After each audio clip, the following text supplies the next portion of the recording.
Hi అండి, నేను మీ Suma. Welcome to recipes with Suma. ఈరోజు మన రెసిపీ వచ్చేసి హెల్దీ అండ్ టేస్టీ కొబ్బరి లడ్డు. దీనిని హెల్దీగా షుగర్తో కాకుండా బెల్లంతో చేసుకోవచ్చు. అలాగే దీనిని చేయడానికి ఎక్కువ టైం కూడా పట్టదు, చాలా క్విక్గా ఈజీగా చేసుకోవచ్చు. ఇంకా లేట్ చేయకుండా రెసిపీ ప్రాసెస్లోకి వెళ్ళిపోదాం. దానికంటే ముందుగా మీరు కానీ మన ఛానల్ని ఫస్ట్ టైం చూస్తుంటే సబ్స్క్రైబ్ చేసుకోవడం మర్చిపోకండి. అలాగే వీడియోని ఎక్కడ స్కిప్ చేయకుండా చివరి వరకు చూడండి. ముందుగా కొబ్బరిని తీసుకోవాలి. ఇక్కడ నేను ఫ్రెష్గా ఉండే పచ్చి కొబ్బరిని తీసుకున్నాను. వాటిని ఇలా చిన్న చిన్న ముక్కలుగా చేసి గ్రైండ్ చేసి పెట్టుకోవాలి. తర్వాత 1.5 కప్పు బెల్లం తీసుకొని దానిలో అరకప్పు వాటర్ పోసి స్టవ్ మీద పెట్టి కరిగించుకోవాలి. ఇక్కడ నాకు 3 కప్పుల కొబ్బరి అయింది కాబట్టి దానికి తగ్గట్టుగా నేను బెల్లంని 1.5 కప్ తీసుకున్నాను. ఈ విధంగా బెల్లం మొత్తం కరిగిపోయాక దానిని పక్కన పెట్టుకోవాలి. తర్వాత మందపాటి కడాయి పెట్టుకొని దానిలో 2 టేబుల్ స్పూన్ నెయ్యిని వేసుకోవాలి.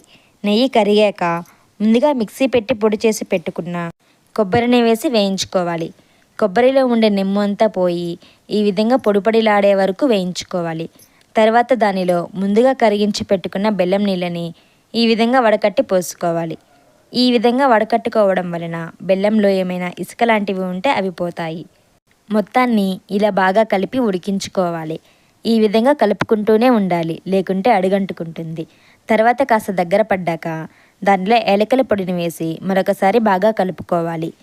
తర్వాత కొంచెం చెక్ చేసుకున్నాక ఈ విధంగా కానీ ఉండకి వస్తే స్టవ్ ఆఫ్ చేసుకుని నెయ్యి రాసుకున్న ప్లేట్లోకి మొత్తాన్ని వేసుకోవాలి. అది కాస్త చల్లారాక దానిలో వేయించుకున్న పల్లీలను వేసి బాగా కలుపుకొని కొంచెం కొంచెంగా తీసుకొని ఈ విధంగా లడ్డూలాగా చేసుకోవడమే. మిగిలిన వాటిని కూడా ఈ విధంగా లడ్డూలాగా చుట్టేసుకోండి. అంతేనండి, టేస్టీగా హెల్తీగా ఉండే కొబ్బరి లడ్డు రెడీ అయిపోయింది. వీటిని మీరు కూడా తప్పకుండా ట్రై చేయండి, చాలా బాగుంటాయి. ఈ రెసిపీని మీరు కూడా ట్రై చేసి మీకు ఎలా వచ్చిందో కమెంట్ బాక్స్లో పెట్టడం మర్చిపోకండి.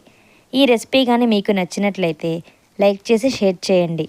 ఇలాంటి మరిన్ని సింపుల్ అండ్ టేస్టీ రెసిపీస్ కోసం మన ఛానల్ని సబ్స్క్రైబ్ చేసుకోవడం మర్చిపోకండి.